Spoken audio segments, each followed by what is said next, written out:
The sound stopped first. Stay with That me. was the I've got horror you. of it. Don't let go. Commander Never. Alara We Voss have to move. realized from her I'm in prison here. of paralyzed flesh. Stay with me. Not I've the got you. screaming Don't let go. civilians or Never. the We thunder have of to move. collapsing superstructures, but the sudden crystalline silence that followed when the glass arrived. She could still hear, still see through eyes that refused to blink, still think with perfect, terrible clarity. But she could not move. The Severa Legion's angular warships were ascending through Oriton's atmospheric layers, their cerulean hulls catching the dying light of the city below. Logical, calculated. The megacity was lost. The glass was patient, advancing like a tide, turning every molecule it touched into more of itself. An exponentially growing swarm of microscopic machines that left only silicon dust in its wake. Alara lay in the crater where her command post had stood an hour ago. Her ceremonial armor was cracked open like an egg, exposing the sleek envirosuit beneath. Through the tears in the fabric, she could see her own skin, that impossible shade of cerulean that had marked her as Severa since birth. She wasn't moving, couldn't move. The concussive ordnance had seen to that, disrupting every neural pathway without destroying tissue, leaving her helpless, leaving her aware. Her tactical implants still functioned, feeding her data she didn't want. The retreat horns had sounded 17 minutes ago. Her suit's medical sensors reported total neural paralysis, motor function 0, probability of recovery in combat conditions 0.02%. Then came the broadcast. Legion Prime, her commander, her mentor, the admiral who had personally promoted her to high commander 3 years ago. His voice was steady, efficient, without emotion. High Commander Voss, neural paralysis confirmed. Survival probability insufficient for extraction resources. Asset status, abandoned. May your service be remembered. Asset, the word echoed in her consciousness like a hammer blow. 20 years of service, 43 successful campaigns, the youngest high commander in Severa history. And in the end, she was just an asset, a calculation, a probability that didn't add up. The individual serves the many. That was the first lesson of the academy. The logic of the whole outweighs the desire of the one. She had believed it, lived it, built her entire career on that foundation. But lying paralyzed in the ruins of Oriton, watching her fleet abandon her to the glass, Alara Voss discovered something new burning in her chest. Something the academy had never taught her to name. Rage. Not the hot, chaotic rage of humans. This was cold, focused, a Severa rage born of perfect clarity. They had calculated her expendable. The math was clean. The logic was sound. She refused to accept it. Her eyes were still open, still glowing with the bioluminescent quality that marked consciousness in her species. She had seen plenty of dead Severa soldiers. Their eyes went dim, the light fading like old stars. Hers burned, conscious, aware, trapped in a body that had become a cage, and furious. The glass was 300 meters away now, a visible shimmer in the air. She could hear it, that sound like wind chimes played backwards, like breaking glass reversed and overlaid until it became something alien and wrong. It was beautiful in its own terrible way. Perfect coordination, perfect efficiency, perfect death. 50 meters ahead of the swarm, moving against the tide of retreat, a single human figure ran. Alara's eyes tracked the movement. Human thermal signature, significantly hotter than Severa baseline. Combat rig, heavy infantry configuration. Running not away from the glass, but toward her position, toward certain death. Stupid, her tactical mind assessed. Illogical, wasteful. But he kept coming. She tried to move, tried to signal, focused every fragment of will she possessed on her right hand, her fingers, anything. A twitch, a tremor. Some sign that she was still in here, still fighting. Nothing. The human slid into the crater on his knees, his hands already moving to assess her condition. He was large by human standards, built solid and practical. His face was weathered, early 30s, with the kind of scars that came from choosing to stay when others ran. His eyes met hers, and she saw him register the glow. "Commander Voss," he said, his voice rough with exertion. "I'm Combat Engineer Thane Brixton, 14th Heavy Infantry, Human Detachment. I'm going to get you out of here." Her lips tried to form words. No sound emerged, but she thought the shape of a question. Why? His hands were already working, pulling tools from his tactical webbing. A thermal cutter appeared in his grip, precise and controlled despite his obvious exhaustion. Because leaving people behind isn't something I do, he said simply. And because your eyes are still lit, that means you're still in there. That means there's still a chance, probability, the mathematics of survival. Her people lived by those numbers. This human was ignoring them completely. He began cutting away her armor with surprising dexterity for hands so large and calloused. The chest plate first, where the blast had done the most damage. Each piece he removed revealed more of that striking blue skin, now sheened with the violet undertones of stress and pain. Alara watched him work and fought her private war. Every second, she threw her consciousness against the paralysis, testing boundaries, searching for gaps. The neural connection from her interface to her armor was still active. She could feel the diagnostic programs running, cataloging her injuries with brutal efficiency. Spinal neural disruption, severe. Motor cortex isolation, complete. Autonomous functions compensated by suit life support. Recovery timeline, unknown. She focused on her right hand again, the one closest to his as he worked. Focused every scrap of training, every meditation technique the academy had drilled into her. The Severa nervous system was adaptive, plastic, capable of remarkable recovery if given time. Time she didn't have. Thane's thermal cutter made quick work of the damaged plating. When the chest piece fell away, she drew in a sharp, involuntary breath. The first sound she'd made. Progress. Microscopic, but real. He noticed. His eyes flicked to hers, and she saw something shift in his expression. Recognition, not of her rank or her species, but of her as a person, as someone fighting. That's it, he said quietly. Stay with me, Commander. I need you conscious for this. The enviro suit beneath her armor clung like a second skin. His fingers brushed her collarbone as he checked for fractures, and her skin flushed a deeper violet. Biology, temperature differential. Humans ran absurdly hot compared to Severa physiology. His touch was like fire against her cooling flesh. Sorry, he muttered. Need to make sure nothing's broken before I move you. She wanted to tell him it didn't matter. Wanted to tell him her paralysis was neural, not structural. Wanted to tell him to run, to save himself, because her life wasn't worth his death. But her voice wouldn't work, so she did the only thing she could. She focused on her fingers again. Right hand, index finger. Move. A twitch, barely perceptible. But it was there. Thane saw it. His hand stilled for a fraction of a second. You're fighting it, he said, and there was something like awe in his voice. You're actually fighting through the paralysis. Yes, she thought, yes, I am, because I refuse to be a statistic. I refuse to be abandoned. I refuse to die here. He worked faster now, stripping the arm and leg plating, leaving only the enviro suit and the critical life support pack on her back. Each piece he removed, she tried to move the newly exposed limb. Nothing yet, but the finger had twitched. That meant the pathways weren't completely severed, just disrupted, just temporary. She had to believe that. Behind them, the glass chimed closer. 200 meters now, maybe less. Its advance was steady, inexorable. A wave of microscopic death that nothing could stop.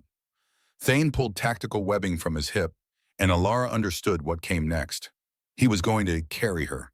She was going to be dead weight against his body, helpless cargo, dependent completely on his strength. The individual serves the many. No, not this time. The webbing wrapped around them both, pulling her against his chest in a configuration that would have been intimate under any circumstance. Her head tucked beneath his chin, her body pressed fully against his combat rig. Every breath he took pushed their bodies closer together. She felt his heart hammering, felt the heat radiating off him like a furnace, felt the strength in the arms that secured her to his frame.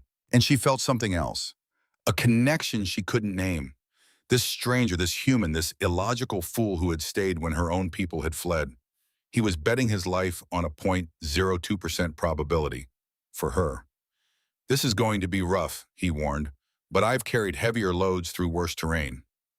A lie, she could tell by the way his breathing changed, by the slight tremor in his voice. She was light by human standards, but he'd be carrying her through kilometers of collapsed infrastructure while the glass hunted them both. He stood, and she felt her weight settle against him, felt the adjustment as he found his balance, felt the first step, careful and controlled. "Commander," he said quietly, his voice pitched for her ears alone. "I don't know if you can hear me clearly. Don't know what that paralysis is doing to your senses, but I need you to know something." She waited, trapped in listening. "I'm not leaving you behind, not for the glass, not for orders, not for anything. We're both getting out of Orton or neither of us is. Those are the only options I'm accepting." Her paralyzed lips tried to form words, tried to tell him he was an idiot, tried to tell him the math didn't support his decision, tried to tell him she wasn't worth this. But deeper than that, in a place the Academy had never touched, she wanted to tell him something else entirely. "Thank you." He descended into the basement level, and Alara Voss began her war against her own body. The stairwell had been a service entrance once, before the bombardment shattered it into an uneven ramp of broken concrete and twisted rebar. Thane descended carefully, each step calculated to minimize jarring impacts on her paralyzed form. His boots crunched on debris. Small cascades of dust fell into the darkness below. The temperature dropped immediately. The basement levels had their own microclimate, cooler, damper, smelling of rust and ozone. His helmet illumination cast harsh shadows across narrow corridors ahead. Alara felt his breathing against her neck, each exhale a warm whisper across her cooler skin. She focused on the sensation, used it as an anchor. If she could feel a temperature, she could feel other things. The neural pathways weren't dead, just dormant, just waiting. She tried her toes, focused her entire consciousness on the digits of her right foot. Wiggle, flex, anything, nothing. Again, nothing. Her tactical implant registered her biosigns, elevated stress hormones, increased neural activity in motor planning regions. Her brain was screaming commands her body couldn't execute. The paralysis wasn't blocking the signals completely. It was disrupting them, scattering them like static, which meant there were still signals to scatter. She filed that information away, focused on the next attempt. Left hand this time, the one pressed against Thane's chest, feeling his heart hammer through the combat rig. Move. Thane stopped in a wider section of corridor where an old storage room offered partial cover.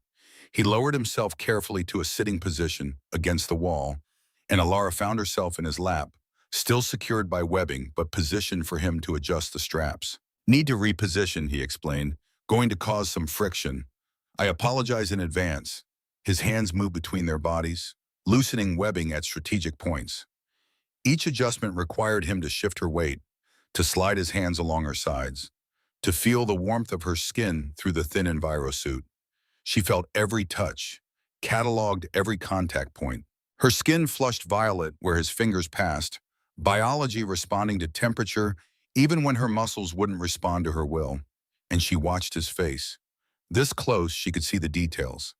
The small scar above his left eyebrow, the crow's feet at the corners of his eyes that spoke of a man who smiled despite seeing hard things, the determined set of his jaw. He was handsome in a rough, practical way. Not the elegant beauty of Severa features, but something solid and real, something that had endured.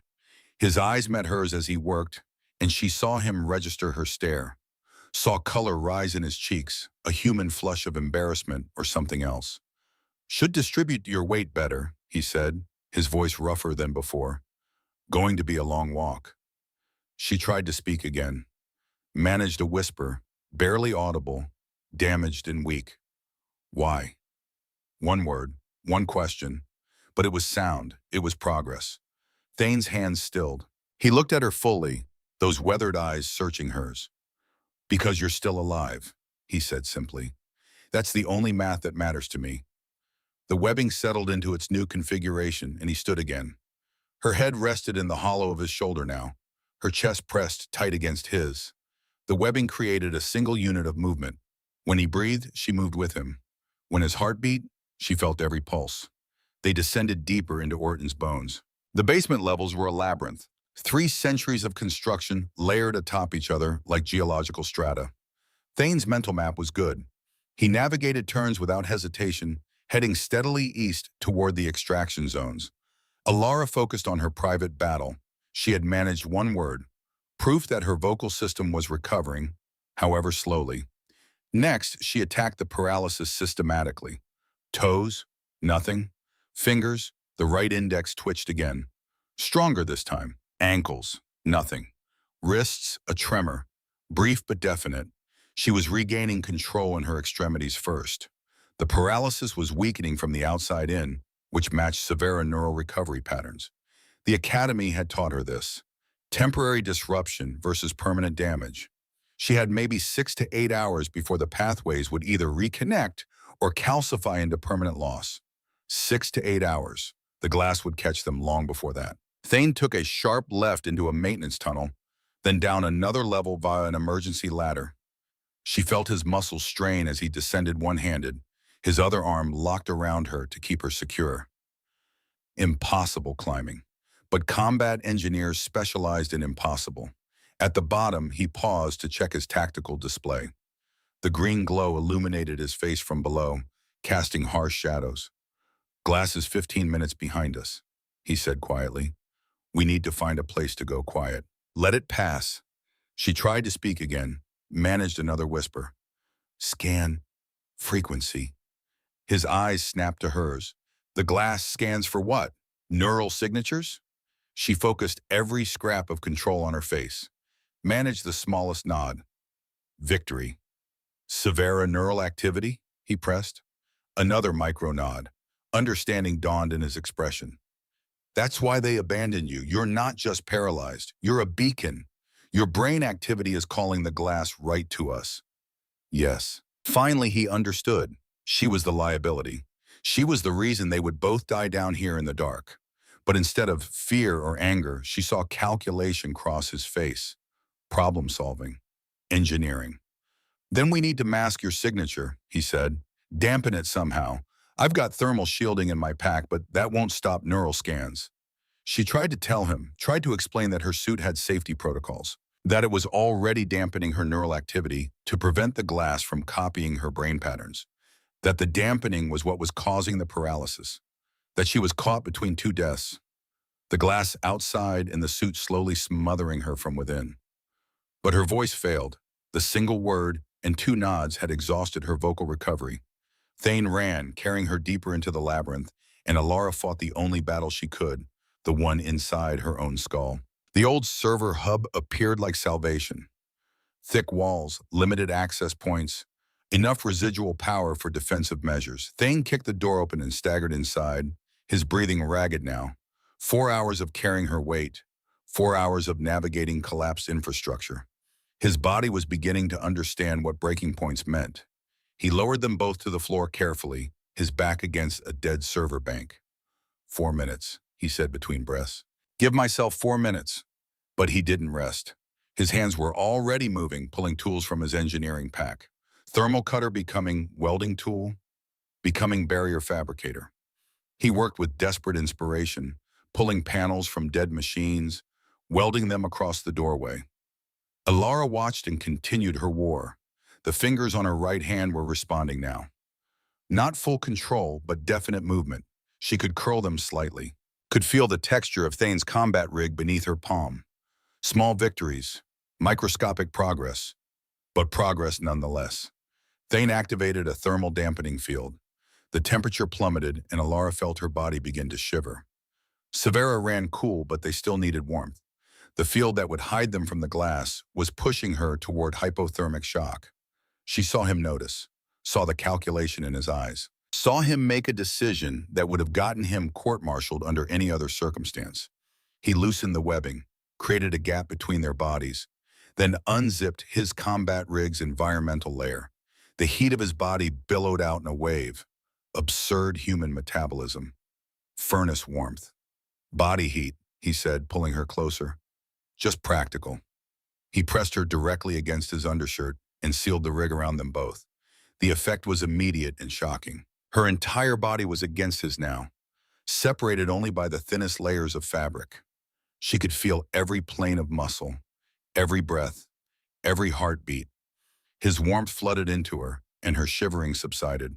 But more than that, her skin flushed that deep violet again, starting where their bodies touched and spreading outward. Not just thermoregulation. Something else. A tiny sound escaped her throat. Relief in something unnamed. Her eyes opened fully, finding his in the dim light of his headlamp.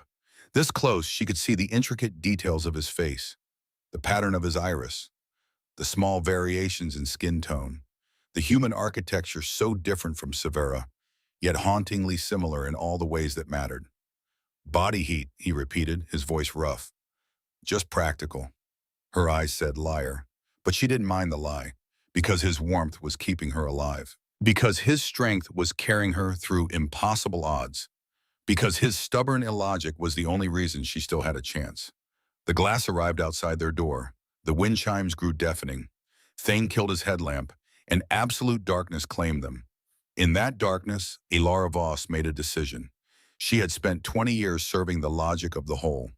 20 years suppressing individual desire in favor of collective necessity. 20 years being the perfect Severa commander. But the Severa Legion had abandoned her, had calculated her expendable, had left her to die. This human had stayed. So in the darkness, with the glass hunting meters away and their bodies pressed together by necessity and choice, Ilara chose something new. She chose to fight not just for survival, but for the chance to understand what this feeling was. This connection, this warmth that had nothing to do with temperature. Her hand, trapped between their bodies, managed to move, spread against his chest. She could feel his heart hammering, could feel each breath, could feel him living with an intensity the Severa had forgotten in their pursuit of logic. His hand covered hers, human over Severa, rough calluses against elegant digits. In the darkness, it felt like the most important thing in the universe. The glass moved past their door, its scanning frequencies washing over the thermal dampening field and finding nothing. The swarm chimed confusion, then moved on, searching for the neural signature that had vanished. Neither of them moved. Neither of them breathed harder than absolutely necessary. They waited in the dark, pressed together, feeling each other's existence as proof they still lived. 5 minutes passed. 10. Thane reactivated his headlamp. When light returned, he found Ilara looking at him with an expression he couldn't quite parse. Her lips moved and a whisper emerged, stronger than before. Your suit, killing me. His brow furrowed. What? She managed more words, each one a victory. Safety protocols, dampening, neural signature, causing paralysis. Understanding crashed over his features. Horror, calculation, determination. Then we need to bypass the protocols, he said. Override the dampening without killing you. She tried to shake her head, managed only a slight movement. Can't. Glass will track me. Then we mask you another way. He was already thinking, she could see it. Engineering problems, impossible solutions, the same stubborn refusal to accept mathematics that had brought him to her crater. There's one option, he said slowly. Illegal, dangerous, probably fatal to one or both of us. She waited. Skin sync, he said, neural interface. Human to Severa. If I link my nervous system to yours, my signature might mask yours. Humans run at a lower frequency. The glass might not see you through me. The procedure was banned. 17 different treaties. The Kandari incident had proven that human-Severa neural interfacing could create permanent feedback loops. Brain death, locked consciousness, shared nightmares that lasted until medical intervention or death. But it might work. It might let her survive. She met his eyes, focused everything she had on forming words. Do it. Commander, do it. But understand something. He leaned closer to hear. When our minds link, you will feel everything. My terror, my determination, my refusal to surrender. Can you handle that? Thane was quiet for a moment. Then he smiled, and it transformed his weathered face into something almost beautiful. Let's find out, he said. The procedure required him to remove more of her envirosuit. Peeling back the collar, exposing the elegant column of her neck and the bioports that interfaced with her armor. Severa neural access points were located at the base of the skull on either side of the spine. Delicate, intimate, never exposed outside medical facilities. Thane's fingers, calloused and thick, threaded the delicate connector cables with unexpected precision.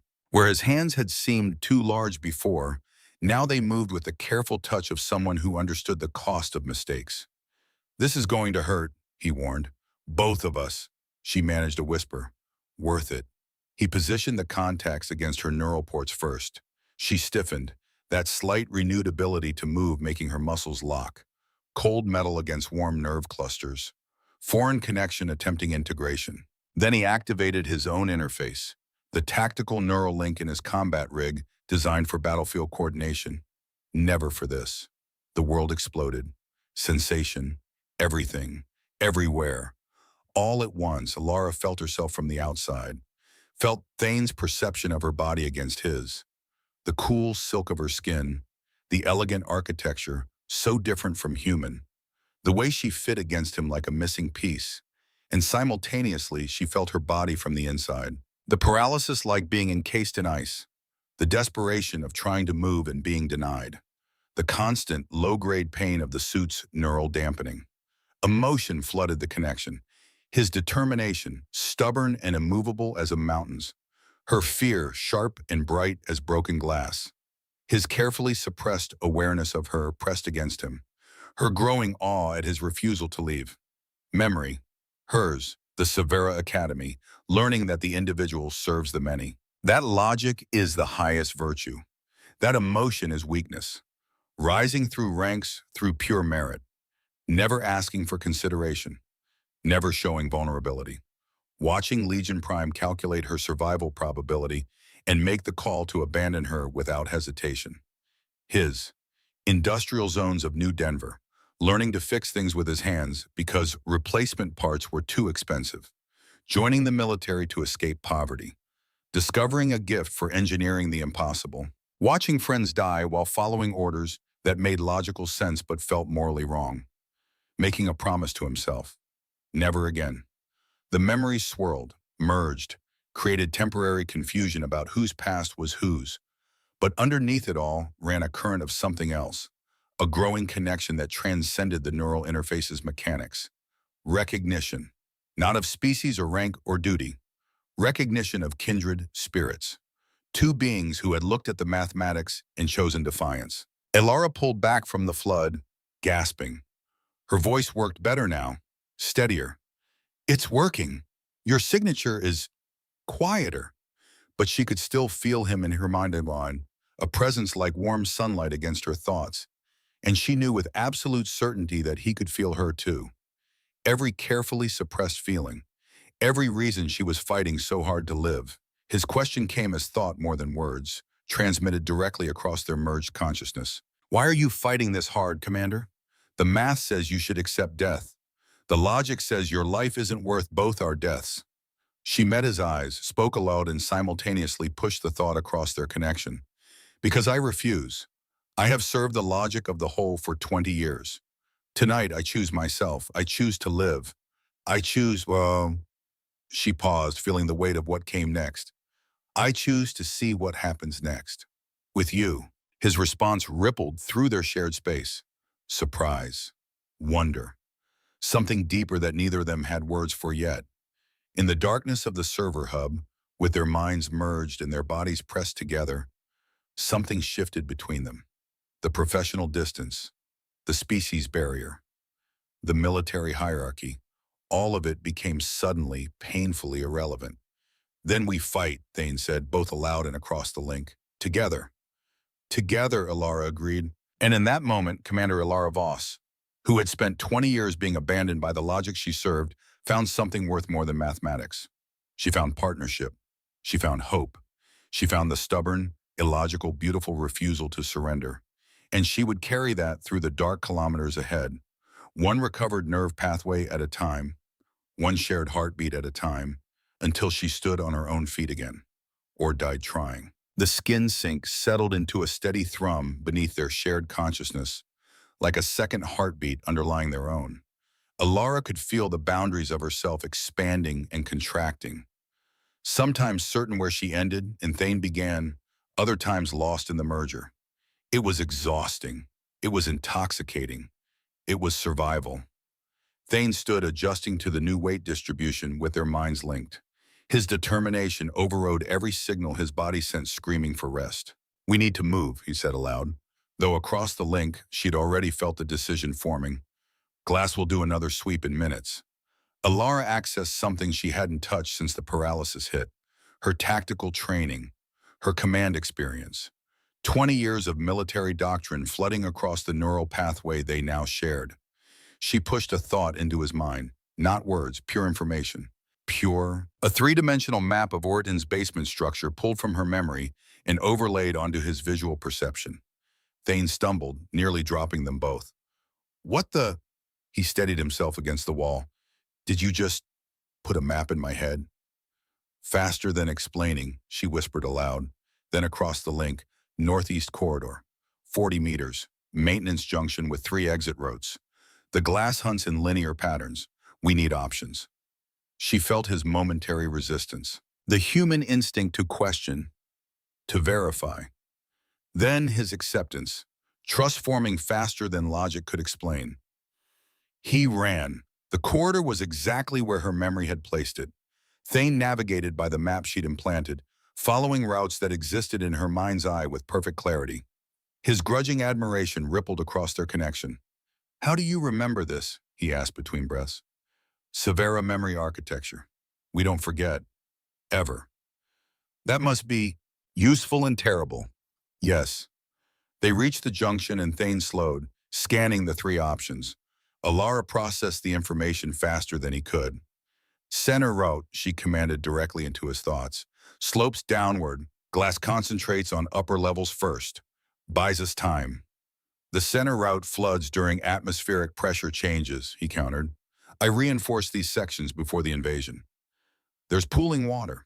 His knowledge merged with hers. Engineering specifics she didn't possess. Structural weaknesses he'd cataloged during defensive preparations. 2 minds, different expertise, shared purpose. Left route then, she decided. Takes us deeper, but the old geothermal systems create thermal interference. Masks our heat signatures. Agreed. He moved left, and Alara felt the partnership solidify. Not rescue, not protection, collaboration. Her tactical knowledge guiding his physical execution. His engineering expertise compensating for her gaps. They were becoming something neither could achieve alone. The glass chimed behind them, entering the junction they'd just left. Thane's pulse spiked. His fear washed across the link. But underneath it, something else. Calculated risk assessment. The same stubborn refusal to panic that had brought him to her crater. "Stop," she thought at him. Alcove, 10 meters ahead on right, barely visible. Maintenance access for thermal regulators. "I don't see, trust me." He did, sliding into a space so narrow Alara wouldn't have believed a human could fit. The walls pressed against them from both sides, forcing them into even tighter configuration. Her body against his against the cold concrete. Nowhere to move, nowhere to breathe except against each other. The glass swept past, meters away. Its wind chime song filled the corridor, searching, probing. Their neural signatures merged through the skin sink. Their heat masked by thermal dampening still active on Thane's rig. They were invisible, but they were also freezing. Alara felt the temperature dropping around them, felt her Severa metabolism beginning to shut down non-essential functions, felt her skin taking on that mottled tone that preceded hypothermic shock. Thane felt it too, the sensation transmitted instantly across their merged awareness. "You're too cold," he whispered. "Severa, optimal temperature." 32 Celsius, she managed. Her recovered speech was failing again. "Current temperature, 24. Dangerous? Fatal, eventually." His decision formed before he made it, the intention clear across their link. He was going to unzip more of his environmental layer, press more of his furnace-hot skin against her cooling flesh. "No," she said, the word clearer across the connection than through her lips. "You'll overheat. The dampening field can't compensate if your core temperature rises too high. The glass will detect the thermal spike." "Then what?" Alara made her decision, not as a commander, not as a soldier following protocol, as a being who wanted desperately to survive and who understood that survival sometimes required choices the Academy would never approve. Skin contact, maximum surface area, minimum fabric barriers. His shock rippled across the link. Commander, that's necessary, she interrupted. Your body heat is the only resource we have. The enviro suit conducts poorly. Your undershirt conducts poorly. We need direct contact. There are regulations. They abandoned me, Engineer Brixton. I no longer care about their regulations. She showed him her logic across the connection. Temperature differentials, thermal transfer rates, the mathematics of survival that had nothing to do with propriety and everything to do with staying alive long enough to escape. She also showed him something else. The truth she'd been avoiding since the skin sync connected them. She trusted him with her paralyzed body, trusted him with her life, trusted him with this intimacy that terrified and compelled her in equal measure. Thane was silent for 3 heartbeats. Then his hands moved. He peeled back what remained of her envirosuit's upper section, exposing her shoulders, her collarbone, the elegant slope of cerulean skin that had never been seen by anyone outside of medical necessity. His undershirt came next. He worked it up and over his head, one-handed, the other arm keeping her secure against him. His chest was everything human. Solid muscle, old scars, coarse hair, skin several shades darker than hers and radiating heat like a star. When he pressed her bare torso against his, Alara stopped in breathing, not from paralysis, from sensation. The heat was overwhelming. His skin was furnace hot against hers, and everywhere they touched, her body responded. Her flesh flushed deep violet. Her nerve endings, damaged and disrupted, suddenly screamed with input. Temperature, texture, the fundamental wrongness and rightness of alien contact. His sharp intake of breath echoed across their merged awareness, his pulse jumping. The way his body reacted to hers with a primal awareness that had nothing to do with species and everything to do with simple biology. She felt him trying to control it, trying to remain professional, trying to think of her as a commander, a patient, anything except what she was. A woman pressed skin to skin against him in the dark. "Stop fighting it," she whispered across the connection. "I can feel everything you feel. The control is exhausting you. We need to conserve energy. This is inappropriate. This is survival. Commander. Alara." The name felt strange in her own mind. She'd been Commander Voss for so long, the individual beneath the rank had nearly disappeared. "My name is Alara. Use it." She felt his resistance crumble, felt him accept what they both knew. This intimacy wasn't just tactical. The connection between them had been building since that first moment in the crater. The skin sync had simply stripped away the ability to lie about it. "Alara," he said aloud, and the sound of her name in his rough voice did something to her that had nothing to do with temperature.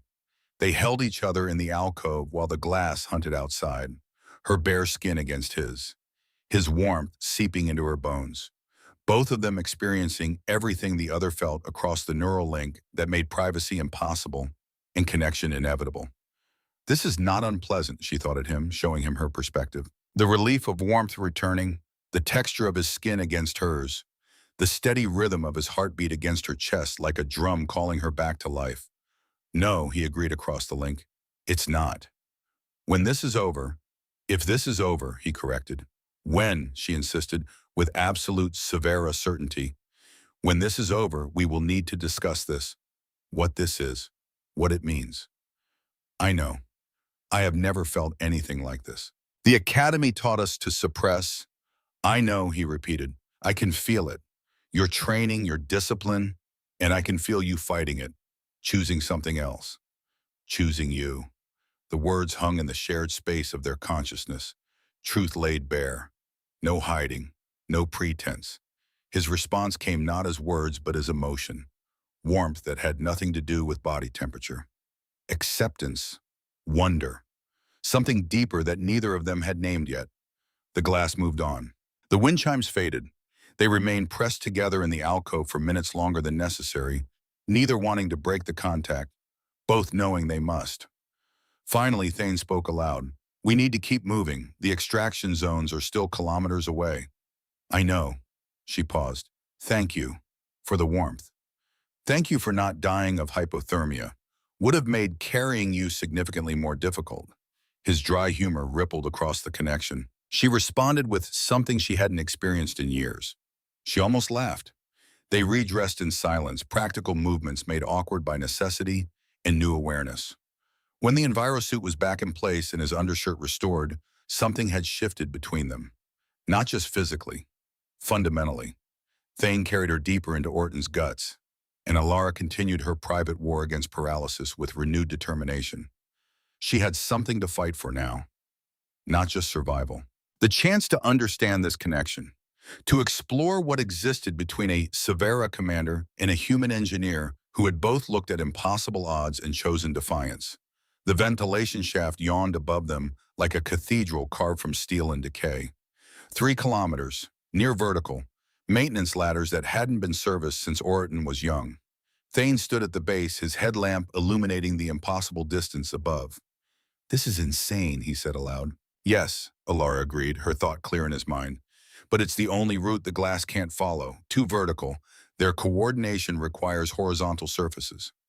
His skepticism washed across their connection. Weight calculations, distance projections, his body's current state of exhaustion, all factored in cold mathematics. "I can't carry you up 3 kilometers, he said flatly. "My body won't make it. Then I help you. You're paralyzed." "Less so, watch." She focused every scrap of will on her right hand. The fingers had been twitching for the past hour, responding to her commands with increasing reliability. Now she pushed harder, her fingers spread against his chest.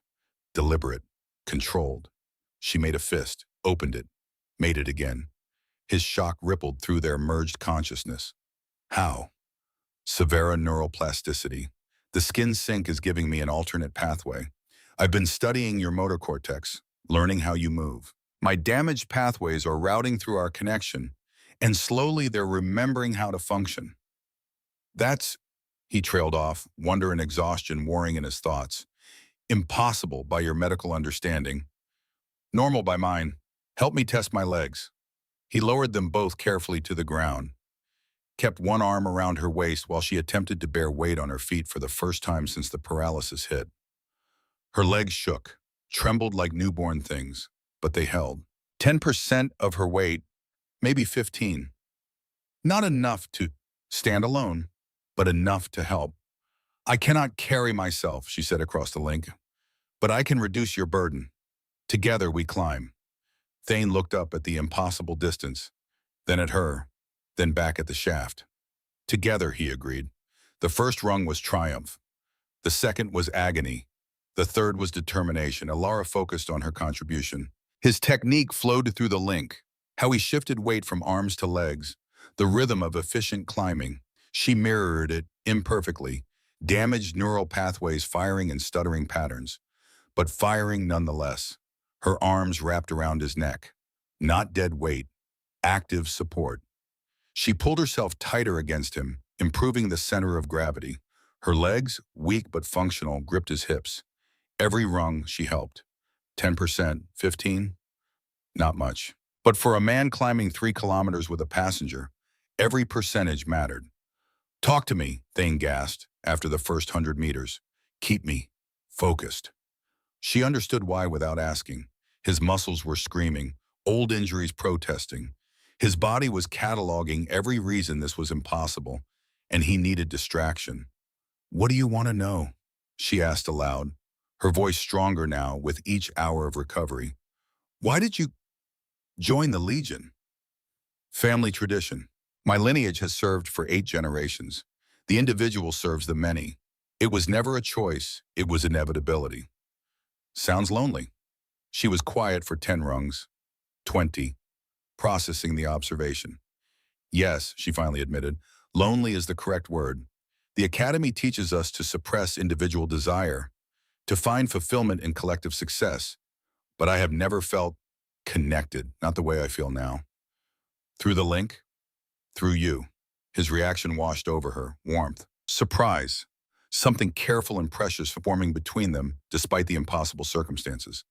They climbed in silence for another 100 meters. Alara used the time to push her recovery further. She had access to Thane's complete motor control patterns now, transmitted constantly across their neural connection. She studied them, memorized them, forced her damaged pathways to fire in matching sequences. Right foot, flex, push, hold. Left foot, flex, push, hold. Repeat, again, again. Her legs were responding with increasing reliability. 20% of her weight now supported by her own strength. She could feel the muscle fibers engaging, feel the neural connections reestablishing, like bridges being rebuilt after bombardment. Alara, Thane said, his voice strained, I can feel you getting stronger, but you need to understand something. What? My body's failing. I've got maybe another kilometer in me, maybe less. The truth of it flowed across their connection. His right shoulder was damaged, something torn in the joint. Each pull with that arm sent lightning through his torso. He was compensating with his left, which meant it would give out faster. He was breaking himself for her. Then we rest, she said. No time. Glasses, 10 minutes. We rest 10 minutes. Let me work on my legs. Every percentage I regain reduces your burden. She felt his reluctance, the warrior discipline that said push through, ignore pain, mission above all. But she also felt his body's honest assessment. Without rest, he would fail, catastrophically, soon. 10 minutes, he agreed. They found a platform barely wide enough for them both. Thane collapsed against the wall, and Alara remained in his lap, their bodies still locked together by webbing and necessity. She closed her eyes and went to work. Her consciousness dove into the neural map they now shared. She could see where her pathways were dead, disrupted, damaged. Could see where his were whole and functional. She began rerouting, forcing her mind to follow his patterns, teaching her brain to remember what her body had forgotten. Thane observed in silent wonder, experiencing her work from the inside. You are remarkable, he thought at her. I am Severa. This is what we do. No, this is what you do. I've fought alongside other Severa commanders. None of them would have survived this. None of them would have fought this hard. She opened her eyes, meeting his gaze in the dim light of his headlamp. They were not abandoned. They were not forced to choose between surrender and defiance. You made me choose, Thane Brixton. You stayed when logic said run. You forced me to believe survival was possible. This, she moved her right leg, deliberately, controlled. This is because you refused to give up on me. His emotion flooded their connection. Raw, unfiltered, something building between them that had no name in either of their languages. I am not the hero of this story, he said quietly. You are. I'm just the stubborn fool who gave you a ride. You are the reason I am alive. You are the reason I am fighting. You are... She stopped. The words she wanted to say were too large, too dangerous, too true. But he felt them anyway. Felt what she couldn't say. Felt what was growing between them in the dark. His hand came up to cup her face. Rough calluses against elegant cheekbone. Human warmth against Severa cool. When we get out of here, he said, we're going to talk about this, really talk. Without the crisis, without the deadlines. Yes, and I'm going to tell you something I probably shouldn't. What? That I'm falling for you, have been since that first moment in the crater. Probably was the second I saw your eyes still glowing, still fighting. The truth of it was absolute in their shared space. No deception possible, no hiding, just honesty laid bare. I am falling too, she whispered. The academy never taught me what to do with this, never prepared me for choosing one person over everything I was trained to believe. So we figure it out together. Together. They rested, they breathed, they felt each other's hearts beating in synchronization. And when the 10 minutes ended, Alara stood, shakily, trembling. But she stood on her own feet for 5 full seconds before her legs gave out.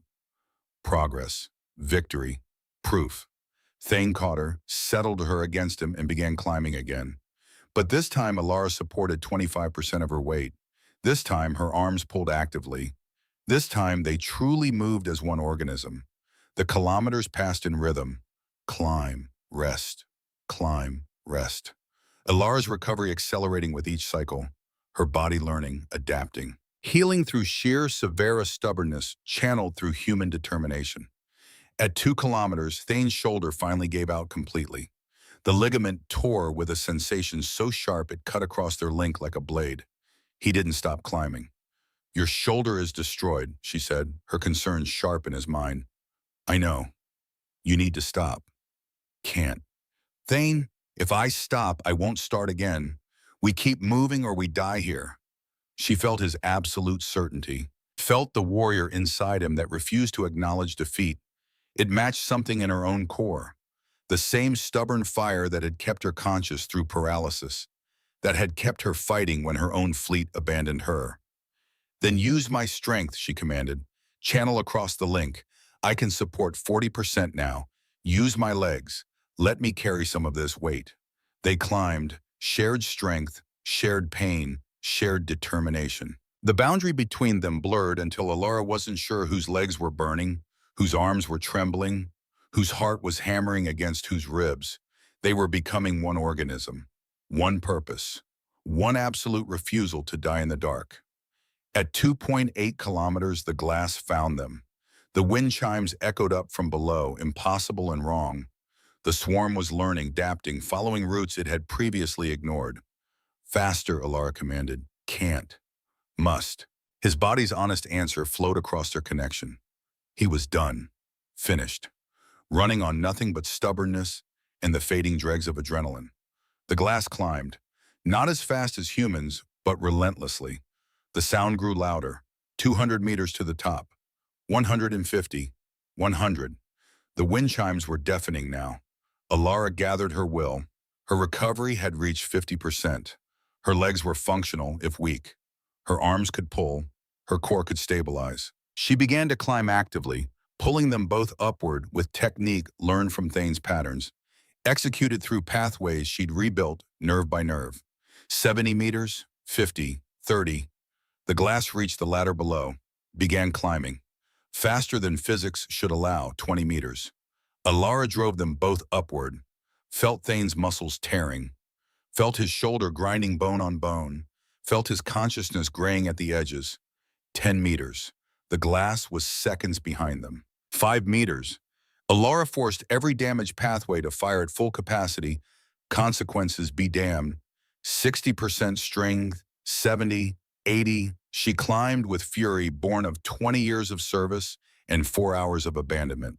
Climbed with strength borrowed and rebuilt. Climbed with absolute refusal to let them fail this close to escape. Her hands found the edge. Her arms pulled them both up and over onto the platform. The glass reached this top 3 seconds later, but they were already rolling away from the edge, already moving toward the exit.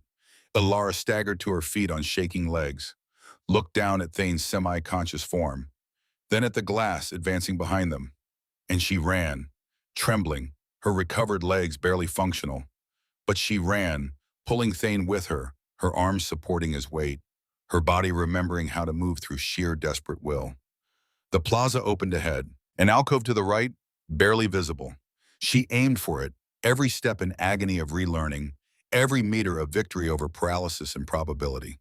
They crashed into the alcove together. Alara's legs gave out, and they collapsed against each other, gasping, trembling, alive. The glass reached the plaza, began its search pattern. They needed to disappear again, needed their neural signatures merged, needed maximum connection. Alara made her decision.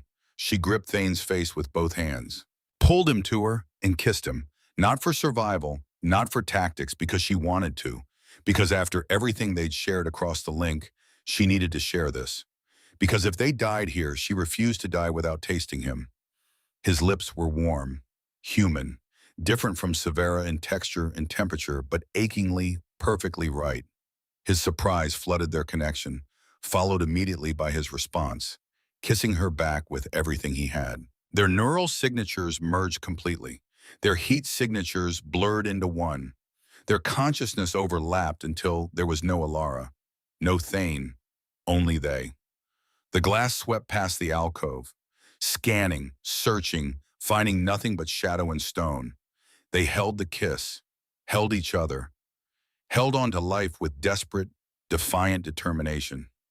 When the glass finally moved on, neither of them broke apart immediately. They stayed locked together, breathing each other's air, feeling each other's hearts slowly descending from panic back towards something approaching normal.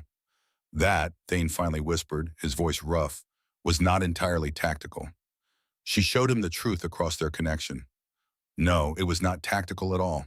It was choice, it was want. It was me refusing to die without knowing what kissing you felt like. And? And it was worth every regulation I am violating, every protocol I am breaking, every principle the Academy tried to teach me. His response washed over her as he gathered her closer despite his damaged shoulder. He pressed his forehead against hers. "We're going to survive this," he said. "We're going to make it out, and then we're going to figure out what the hell this is between us." "Yes. Promise me, Alara. Promise me you'll keep fighting." "I promise, if you promise the same." "Deal." When they rested in the alcove while the glass hunted elsewhere.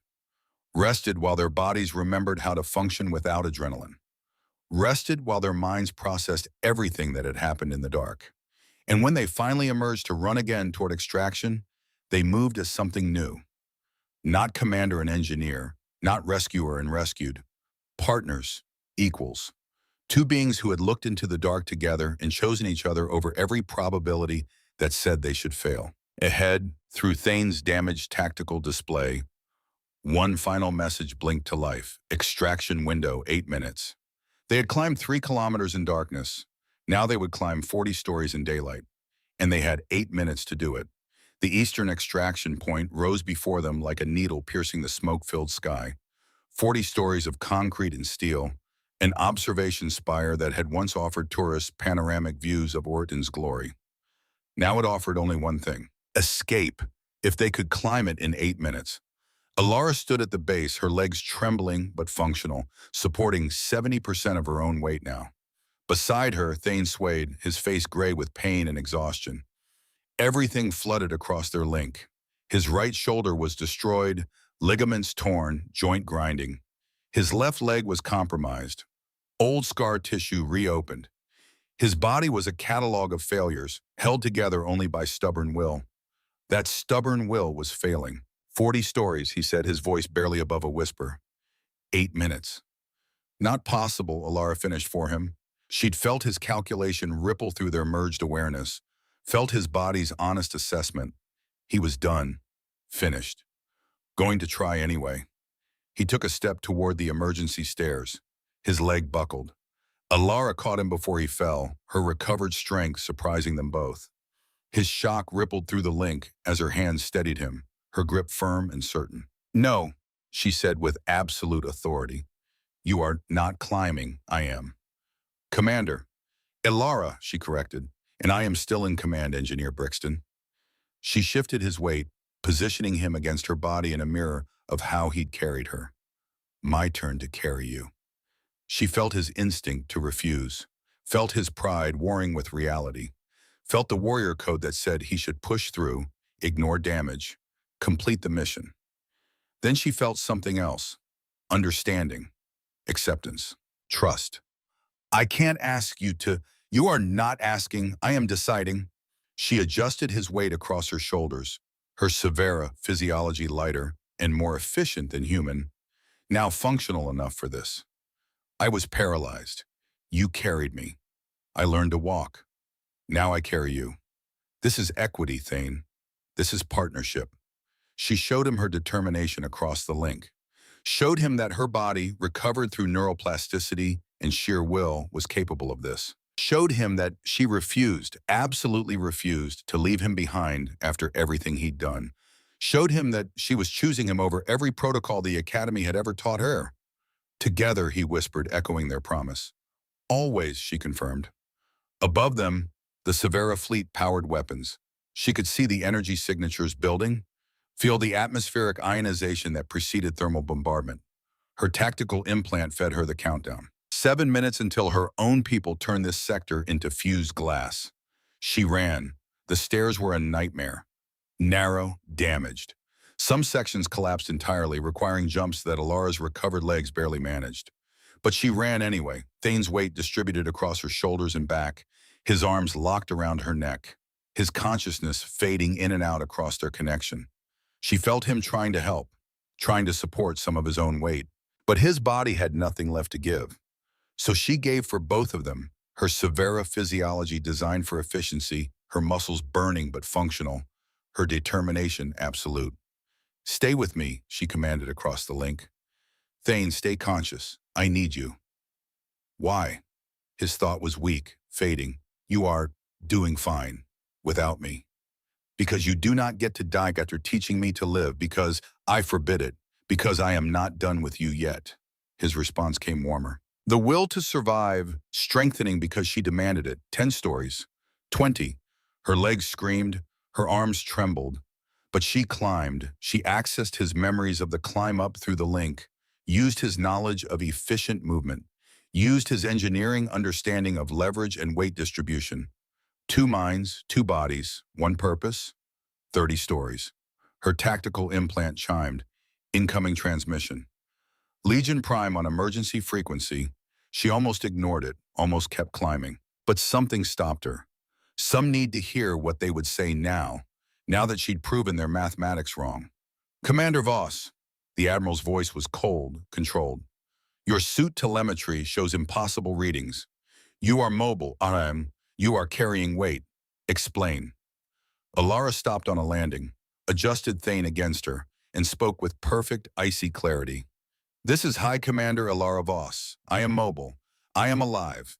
And I am ordering an immediate abort of the bombardment. Silence on the channel. Then, Commander, your neural readings indicate you are still in the target zone. Extraction is not viable within the countdown window. The logic of the whole. I reject your logic, Admiral. The words came out stronger than she'd intended. Powered by 4 hours of fighting paralysis. Powered by fury at abandonment.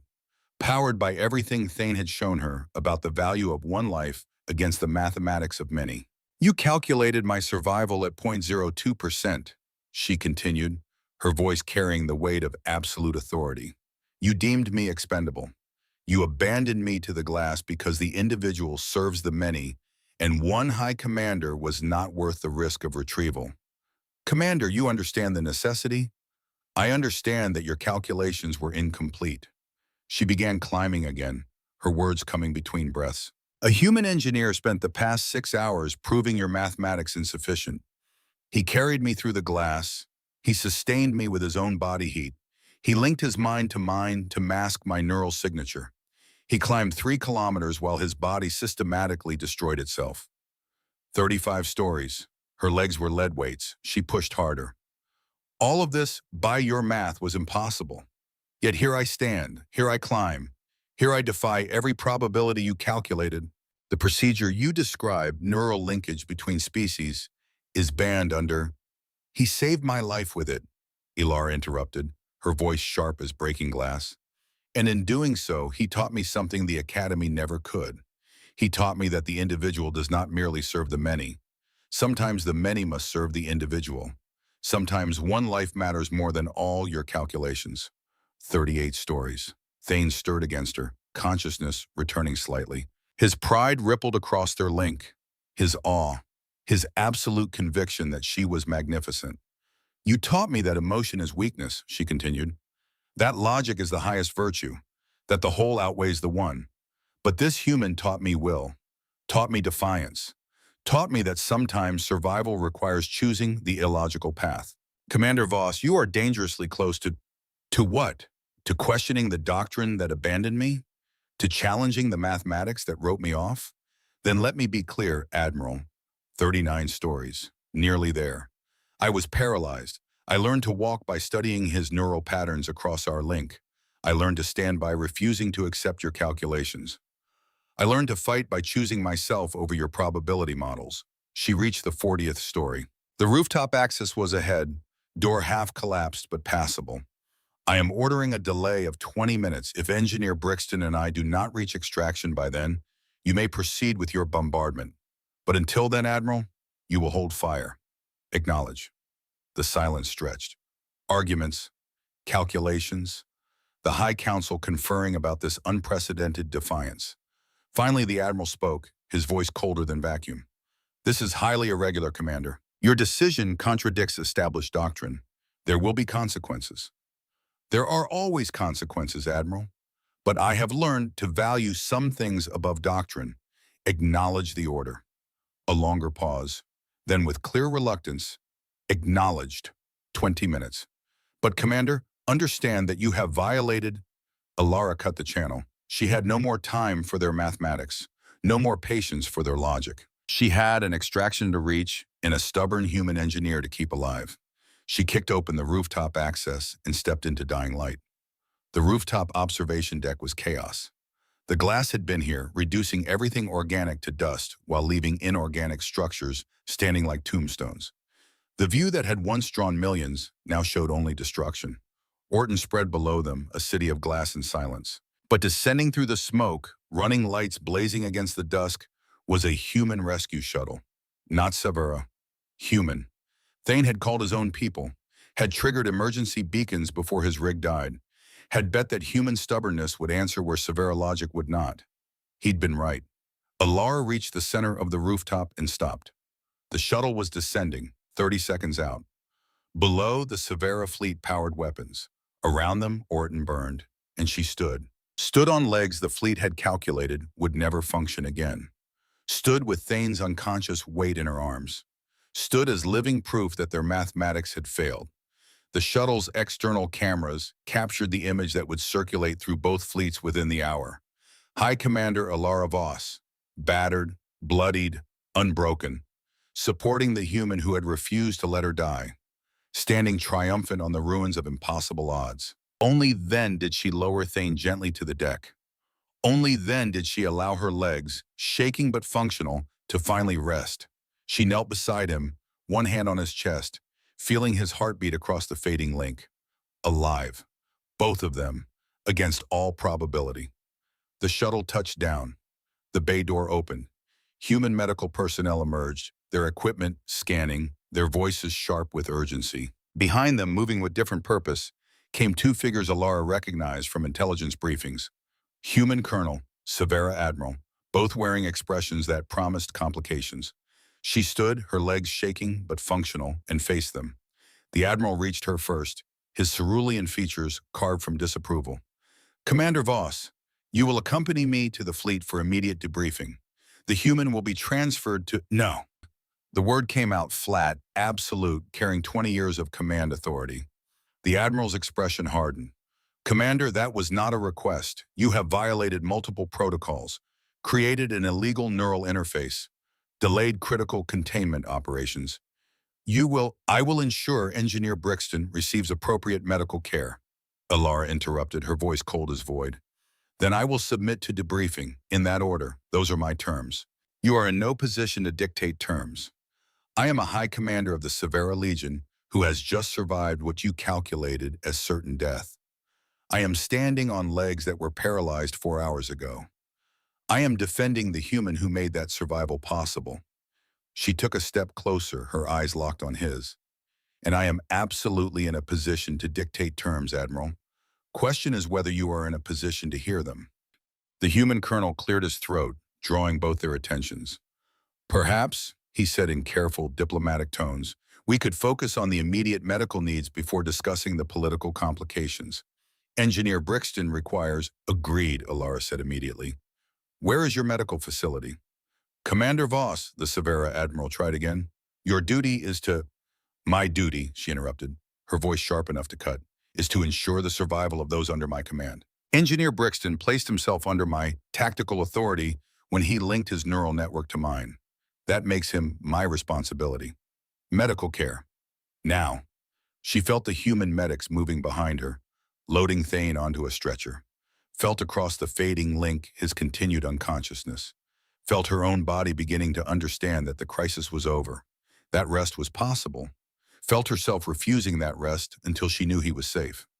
The Admiral opened his mouth to argue. Alara cut him off with a gesture that had silenced Legion commanders. You abandoned me, Admiral. You calculated my death as inevitable and allocated no resources to my survival. Engineer Brixton allocated everything. His strength, his knowledge, his body's structural integrity, his life. Her voice dropped to something cold and precise. I will not abandon him to your politics. Medical care first, consequences second. Those are my terms. Accept them or charge me with insubordination right now and see how that plays with the High Council. Silence. The Admiral's expression was stone, but Alara saw the calculation, saw him weighing options, saw him realize that she held more power in this moment than he did. She was the impossible survivor, the commander who had defied mathematics, the symbol that would be analyzed and discussed for years. She was also, she realized with cold clarity, absolutely willing to burn her career to protect Thane Brixton. Very well, the Admiral said finally. Medical care first. But make no mistake, Commander. There will be consequences for your decisions today. I welcome them, Alara said simply. I have spent 20 years following doctrine. Today I learned what happens when doctrine fails. I learned what matters more than mathematics. And what is that? She looked at Thane's unconscious form being loaded into the shuttle, felt the echo of their connection across the fading link, felt everything he'd shown her about the value of one life, stubbornly defended. Will, she said, choice. The refusal to surrender when logic says all is lost. These are worth more than your calculations, Admiral, and I will defend them regardless of your consequences.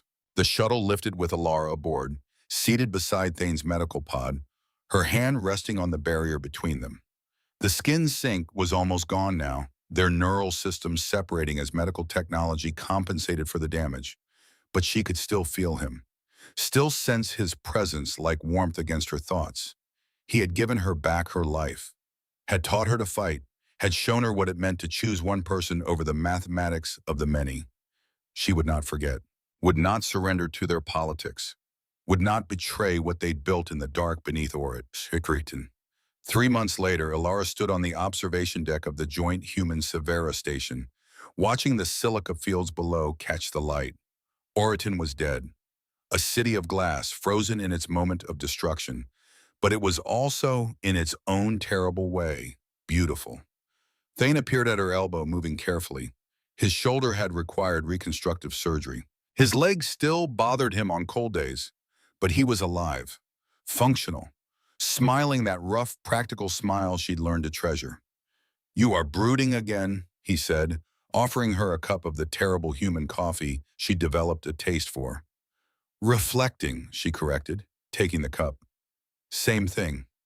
3 months had given them time. Time to heal physically. Time to navigate the political firestorm their survival had created. Time to figure out who they were without the crisis forcing their choices. The answer had surprised no one who knew them. They were partners, equals. Two beings who'd looked into the dark together and emerged changed. How did your debriefing go? Thane asked. Alara sipped her coffee, considering her words. I have been formally censured for delaying the bombardment. The High Council issued a statement about maintaining strategic discipline.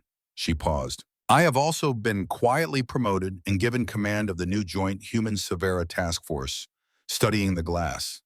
Thane nearly dropped his coffee. Wait, they censured and promoted you? Severa politics are complicated. They cannot publicly approve my defiance, but they also cannot deny the results. We survived an impossible situation through cross-species cooperation. That makes us valuable even as we are problematic. So they're punishing you while rewarding you, essentially. That's insane. That's politics. She turned to face him fully. The task force will study the glass, but also examine integration of human and Severa operational doctrine.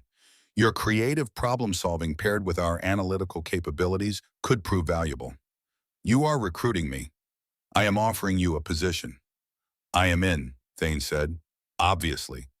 Obvious to whom? Anyone who saw us survive. He stepped closer. I am not done working with you yet, Alara. We are still figuring this out. We are, she agreed, and I find the figuring out less lonely than I expected. They had been navigating carefully. Official regulations permitted their relationship, but scrutiny was intense. Every interaction observed, every decision analyzed. 2 militaries, 2 cultures, 2 different sets of expectations. It should have been impossible. It was merely difficult, and Alara had learned that difficult was not the same as impossible. Alara set down her cup, turned to face him fully. I need to tell you something, she said. Something I have been avoiding because the Academy taught me that emotion is weakness. The academy was incomplete in its teachings. Yes, it was. She took a breath. I love you, Thane Brixton. I have loved you since you looked at the mathematics and chose me anyway. And I will continue loving you regardless of regulations, scrutiny, or the opinion of the High Council. Everything she needed to see was in his expression.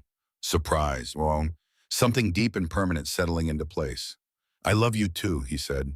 Have since you stood on legs that shouldn't have malfunctioned and carried me 40 stories because you refused to leave me behind.